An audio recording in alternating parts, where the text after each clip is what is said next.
Hey everybody, welcome to another episode of Ace on Music. I'm joined by my producer Mark. Unfortunately, this week Sean had some personal matters to take care of, so he isn't joining us, but don't worry, he'll be back soon enough.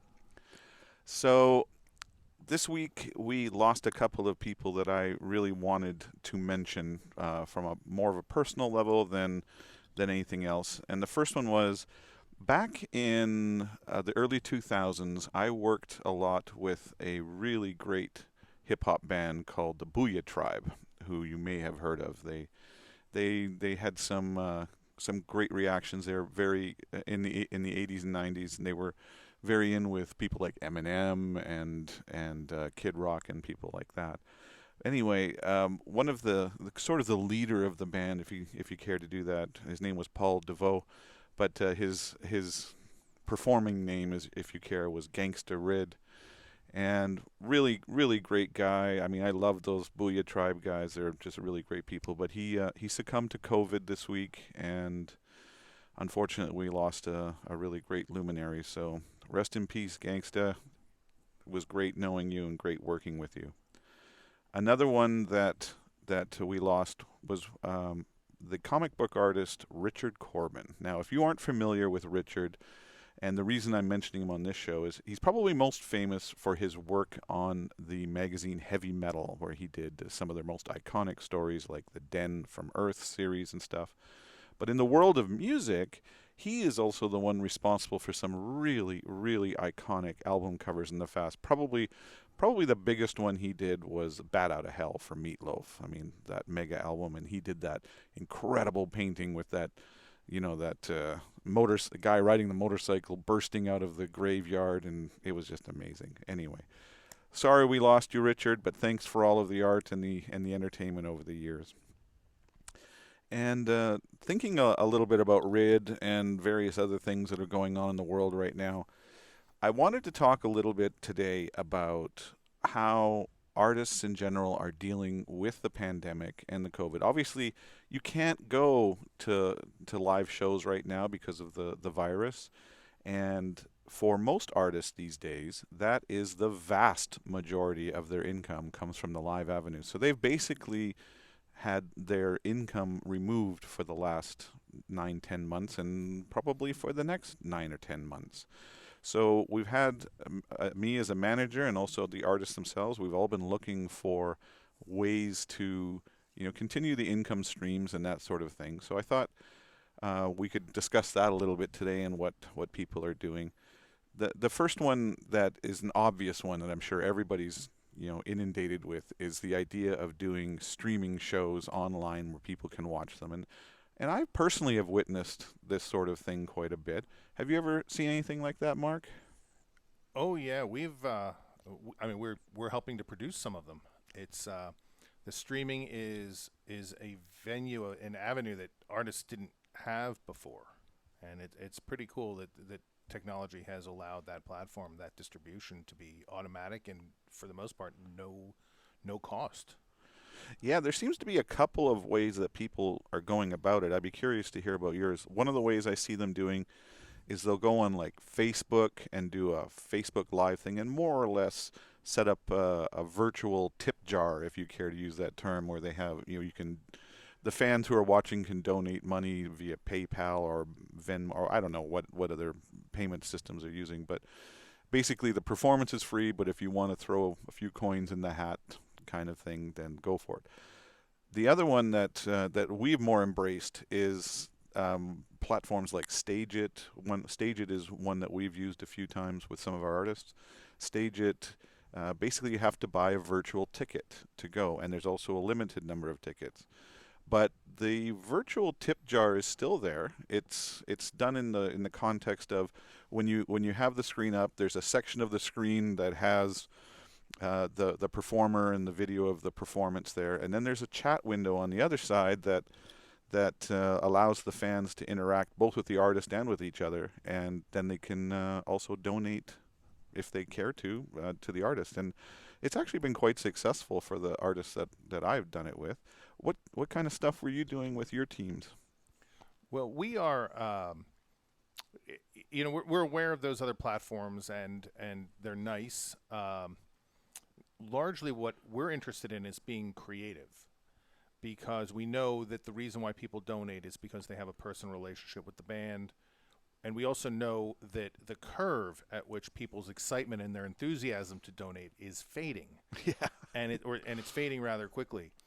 And just like an artist can't go into a town, you can't, no matter the artist, can't, you too, it's hard to go into Chicago and then play 30 nights in a row or 60 nights in a row. At some point, the audience is going to get a little tired of you. Mm. And so one of the things we've paid attention to is to try to find ways of continually reinvigorating the audience, giving them something new and interesting. And largely it means breaking the mold. Our goal in breaking the mold is to say, we have to offer them something different than the same old songs in a different way, or something like that. And that's largely been our goal as we've tried to work through different strategies. My concern with platforms that are specifically focused around that artist playing the song in front of a camera to an audience waiting for a ticket is that it may work for a little bit, and that at some point it stops working. And at that point, the artist, they have to live forever. They can't just live for 3 weeks of COVID. They have to live for 9 months of COVID. And so, what are we going to do to keep that going? Yeah, I mean, there's other challenges involved with it. I mean, it's easy enough to just say we're going to do a stream and all that stuff, but in today's day and age, especially, I can only take it out of my own playbook here, but when you look at the artists that I manage, there are several of those bands, most of those bands, as a matter of fact. Like, let's take Black Star Riders as an example. Black Star Riders, 5 members of the band. One guy lives in the Valley in LA, one guy lives in Beverly Hills. So there's 2 that are LA based. Then there's one who lives in Pennsylvania, and there's one that lives in London, and there's one that lives in Oregon. So to have these guys together in one place is a challenge to begin with. And then second of all, we have COVID concerns and things like that, so you don't necessarily want to be exposing yourself to others. And last of all, the streaming revenue is nowhere near, at least for most artists. I mean, there are your pop artists who have done exceptionally well with this, but to get the guys together to do a performance, I mean, they got to rehearse. I mean, they've literally not been playing together for months and months, so they need to get back in the groove of playing these songs again. So there's a considerable expense in setting something this up, and I just don't see the returns yet. I mean, it's evolving, and I'm watching it close, but so far, anything above the individual doing almost the singer-songwriter thing, I don't really see that working. Although we did do something interesting a couple of weeks ago where one of the bands I take care of is called Europe, and they are 4 of those fellows are located in Stockholm and one is located in London. But the fellow in London went to Stockholm. They isolated together, and they actually worked on these songs, and we released one a week online and things like that. It was very well received. But again, there's not a revenue stream. It was something just to keep the band in the fans' minds and things like that. But how are you finding your clients are capitalizing on these streams? It's I think again it requires a constant thought, and many of our clients have not yet started to capitalize on them, but we are building the structure so that they can. I look at bands such as, or artists such as Eminem, Hmm. and who decided to do a drive-through of Detroit with a 360 camera, a very economical thing. No big production, no nothing. You can get away with something like this with virtually one other person. You can even do it by yourself, and that is something available for sale and distribution. It is a tremendous promotional tool. It sets them apart, and I'm sure that there are revenue streams built into something like that. Although I don't know Eminem, I can't speak to how he built that, but it's incredible. Uh, I can also talk about folks like Elliot Lurie, who's a friend of mine, and hopefully he'll give us permission to maybe show a clip of this, where he reached out to his fan base and they all submitted clips to a track while the fans were wearing headphones. And that clip Nice. now has over 1 million hits. And basically, he took the submissions and had them assembled, or somebody else had them assembled into a singular piece, and it's on YouTube. And the thing is generating hits by the thousands. It's an incredible version of his song Brandy, which was his number one hit back in Right. '73. And so I guess my point is that the normal is not a functional model for long-term revenue gain because your audience will tire. However, creativity and inspiration and working with your fans and having fun may very well be a tool to maintaining a lucrative or at least a financially um, supportive structure while we get through these complex times. Indeed, and there are other sort of ancillary platforms that are available to create revenue streams. One that we employ on this show is one called Patreon, where basically if you are a fan of a particular artist or a show or whatever the endeavor is that's set up the account, you can support them by contributing a small monthly amount towards whatever they're doing. And in exchange, you get access to other content that other people don't get to see or don't get to see for quite a while. And it kind of gives you almost a deeper connection to the artist if we're talking about artists. And and obviously the money is going to go to the stars. That, and you also have other things like Cameo. Are you familiar with Cameo? That's that platform. I mean, I'm a big fan of Cameo. We've employed Cameo on a number of our clients' projects, and we know that we've provided some celebrities and some names with a fair bit of revenue in exchange for their appearance. Yeah, I mean, I think it's a great idea. I mean, if if your friend or relative or whoever you wanted to do this for was a big fan of a specific celebrity, it might be worth it to you to pay anywhere from, I've seen them $25, $30. Some of them are higher. Some of them can go into the hundreds depending on the level of the star. But basically, they're going to record a message for your friend, a personal message, and I've done it a few times for friends, and the reaction is just unbelievable. The They get, reaction is great, isn't it? oh man, I mean, and especially if the purchaser gives a decent amount of information to the celebrity so they can really personalize it. It's been a wonderful platform. We've also seen that used not just on a personal basis, but on a corporate basis, Really? where we're looking at corporations having celebrities, major celebrities, saying happy birthday to folks or congratulate them on their revenues or on entering in the retail holiday season.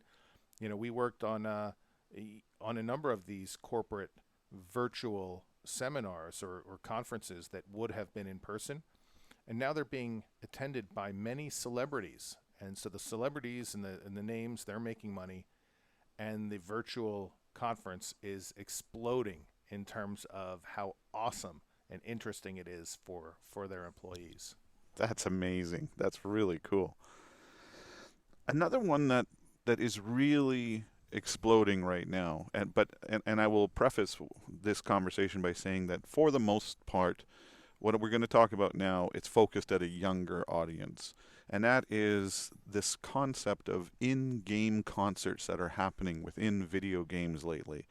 And if you're not aware of it, in today's day and age, as far as I'm concerned, I've been to a few of these events where they have these massive like championships for various video games, and on the surface it sounds ridiculous. 10,000 people crowd into an arena to watch a couple of guys play a video game against each other. And that's what it is, and I'm not going to try and polish up that thing, but the reality is it's not at all that. It's like going to a sporting event. You're watching two guys who are at the top of their game, who play this game better than anybody else in the world. And if you play that game, it's exciting to see somebody who's the best at it play in front of you. And it's like going to a sporting event. I mean, people get into it in a big way, and there's big money. But I'm not so much talking about these championships. I'm talking about there are certain games like you take. I think one of the first ones was Fortnite. Fortnite did it. One of the first ones where they brought in. I think it was the EDM artist Marshmello, and he did a free concert in line. And also, if you attended the concert in the game with your character, there was even free kind of clothing for your character that you only got if that was going on, and that was in celebration of the artist. And to put it into context, that viewing had 15 million individuals watch that performance. Now, on a level of scale, that is just mind blowing. That 15 million people, not just 15 million people, but 15 million mostly young people who are into the pop music and that sort of thing. So I mean, it was a massive experiment that worked really, really well, and they've jumped up it from it there. Most recently was the some of the most recent ones were Travis Scott went into the Fortnite game and he blew away Marshmello's Thing with 27 million people watching it. And just to put it into context, there is a pro gamer named Ninja who is very, very popular. His videos his YouTube channel is massive and everything. And he just did a reaction video to the concert where he just basically filmed himself watching it and made his commentary, and that got 12 million views. So it's staggering. Like, have you had any experience so far with in-game content generation like this? It's not as much on the in-game side of things, but I have a comment if I could. Please. What we're talking about for artists, the idea that you're going to make most of your money on album sales has always been rather fictional. These great record deals, and we've had another previous episode where we kind of touched on that. But as a lawyer, I can say that the artists that perform the best time after time, and we had Seth here, and the time after time, it's the licensing deals. Oh, for sure. And here we are chatting about the concept of being in-game, but the way you get in-game is with a licensing deal. Mm-hmm. You've licensed your music to that, or you've licensed your appearance to that, and this, you want to talk about COVID and an opportunity to work while you're down, is the shows that Netflix and others are producing at record speeds need music.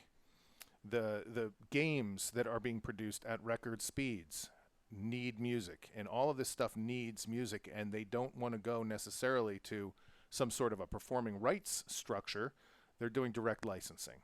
And so building those relationships with those people, with those companies, they're not only going to use your material, they're going to come back to you over and over again, and that pays when you're not performing, when you're not making appearances, when you're not selling records. That is paying over and over and over again.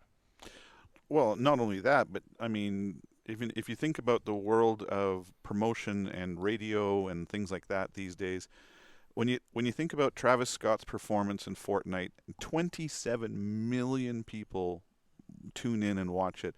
I mean, I don't hear numbers like that ever on radio. We don't have things like MTV and things like that anymore.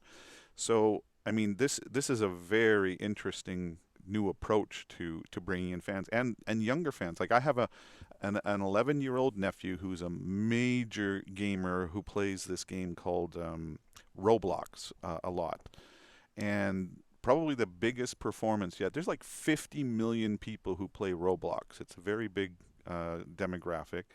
And just a few weeks ago, one of the most interesting artists I think that has come out of pop music in the last little while, Little Nas X, did a performance on there.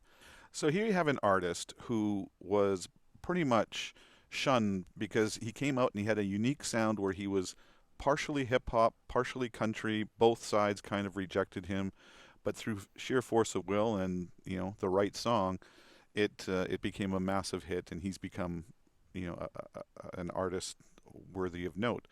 He did this Roblox thing, and my nephew was so excited to tell me about it because he likes Little Nas X as an artist, but he loves playing Roblox, and the fact that they were giving out in-game apparel and things like that, and continue to, where you can, if you were at the event, you got the apparel for free, but if you go afterwards, you can still get the apparel, but it requires in-game currency, which cost real-world dollars to generate. So there is a lot of revenue being generated. And out of the 50 million users who play Roblox, 35 million of them tuned in to the Little Nas X thing. That kind of reach is so beyond anything that I've seen in other avenues. It's just staggering to me. And I would be as curious as hell to hear what the deals are like and how much these artists are getting compensated, how much money is being revenue or how much revenue is being generated. I don't have any insight into that. Have you heard anything about that? Well, I don't necessarily know about the specific numbers on what those artists are earning because it correlates to those other streams of revenue. That once you have the primary stream of revenue, then other streams go with it. For instance, you have those fan bases buying the albums, going to the shows, and so forth.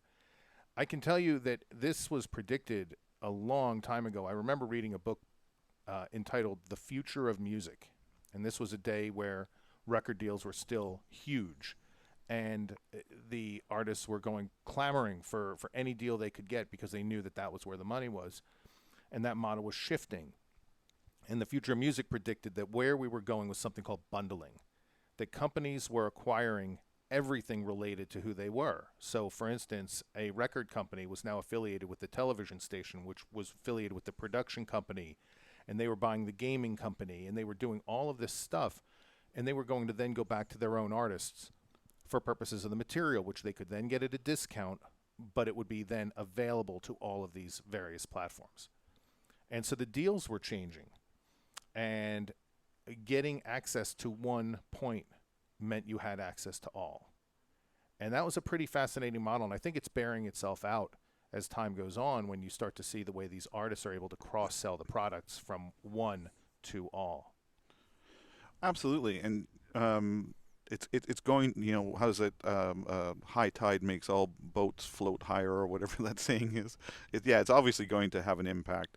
But as far as bang for your dollar, I mean, it's hard to beat 35 million people tuning into your songs and hearing them. I mean, that's like every radio station in the country banded together into one fell swoop. But That's right. One of the downsides to this model, and one of the most, and the reason why it's so important to get in is because it's also exclusionary. hmm, It means fewer artists have those spots because now, if you're not affiliated with the bundler, the company that owns all of those, they have very little inclination to go outside. And so we still focus on companies like great or shows or products almost such as the show Grey's Anatomy, which is on like its 17th season, because they were very good, even though they were affiliated with ABC Disney. They were very good at reaching out into the independent space and grabbing those artists that were not necessarily already bundled. So it's just sort of an interesting model there, Ace. out of curiosity, it just occurs to me as I look at the list of what has been done already. I mean, you know, between Marshmallows and Travis Scott, all these things, even bands like the Gorillaz and Beck and Korn and Offspring, they all played in various games doing this thing, and it's a novelty right now. But my question is this just the flavor of the month? Is this going to go away? You know, after the novelty idea of having an artist perform in your game kind of becomes commonplace, is it really going to have much impact anymore? Well, I mean, they're making money. These are billion-dollar companies, and they are the number one source of sale. You look at it's great. It's holiday season, Christmas time, and the lines out of the game stores go around the block, and the lines out of the album stores, I mean, Don't exist. they don't exist. The album store doesn't exist anymore. So, if we're looking at distribution now, it looks like the games are going to be the new albums. That's very true. I mean, obviously, you know, pro gamers are the new rock stars as far as I'm concerned. I mean, those guys get heralded like nobody's business. I can go to my nephew and ask him who the top gamers are in Roblox, and he'll be able to rattle off these names that I've never even heard of. But That's right. I mean, we just walk out the door here, and we have OGN, not more than about 100 yards away, and they've got a 400 some seat arena. They are bringing gamers from all over the world. I mean, it's incredible what's happening out there. and the last one I wanted to talk about, even though this is a topic worthy of a show of its own, but because I have you here as a lawyer, and I feel it is an important revenue stream that's being used a lot more, is there is a few large conglomerates that seem to now be making huge efforts to buy up the rights to various music catalogs. You know, just a few days ago, Bob Dylan announced that he made a 9-figure deal to sell his publishing rights or whatever it is to one of the firms. There's other huge deals on the table. I mean, staggering $100 million+ deals for the rights on this stuff. And I know that when I was starting out in this business, one of the mantras that you always, always, always said was, you never sell the rights to your stuff. Never, never, never, never. You never know what the future is going to hold. But when you start talking about $100 million, that's so beyond anything that, and it's and it's very much a bird in the hand as opposed to bird in the bush, right? So, what is your take on that, both as a lawyer and as a music fan? Ace, I have to tell you, I think this is a byproduct of the bundling. That if Bob Dylan is not inside that circle, he's not getting played. He's not, if the radio station's owned by Sony, I mean, it's not payola anymore. Sony's going to favor its own, and forgive me because I don't know if Sony owns radio stations today. But I do believe that even folks like Bob Dylan, radio is diminishing. You're getting streaming revenue, but you're not getting the same album sales that you used to. I think the idea that you need to make that collection lucrative, but you're not able to do it on your own anymore. The audience is not driving the choices. They're only being served up the choices that others are making for them. It makes it hard not to. I mean, you go back to the Beatles selling their collection and you feel bad, and then you realize that even bands like U2 that were very principled before with, turning down billion-dollar commercial deals are now in a position where they almost have to find ways of being part of the bundle. And I don't know. I mean, as a musician, I get it. Or as a musician, I don't necessarily like it. It feels like that's selling out. But as a lawyer and as a business person, and recognizing that the music business is very much a business, it seems a very logical deal. And for folks like Bob, I mean, he's not playing as much or recording as much, or and maybe it's just time. But I think it's the right answer from a business perspective in many ways. So. Well, interesting food for thought. I'm really glad that we had this conversation because it's I find it absolutely fascinating. So, I also wanted to quickly just mention thank you to all of you who wrote us comments about the last couple of episodes. It was a lot of fun to hear interviews with an artist when they were just starting out, where literally they were nothing yet. And then when you think now it's 20 years later and you have these artists who are filling stadiums and who have become iconic in their status. But it was really fun to hear, the pie-eyed sort of enthusiasm of both Sean Cran and Corey Taylor and what Slipknot ended up becoming out of almost a sheer force of will. So, and anytime you have feedback on our show, you can always email us at the acetalksmusic@gmail.com email address, or leave comments in the YouTube section or on the various podcasts. Or you can even, if you decide to come check us out on the Patreon platform, we're at patreon.com/aceonmusic. And you can see our after-hours show there, where you can see what we talk about after the cameras stop rolling, as it were. In any case, I want to thank you, Mark, for joining me here today, and look forward to have Sean join us again next time. Until next time, please take care of yourself.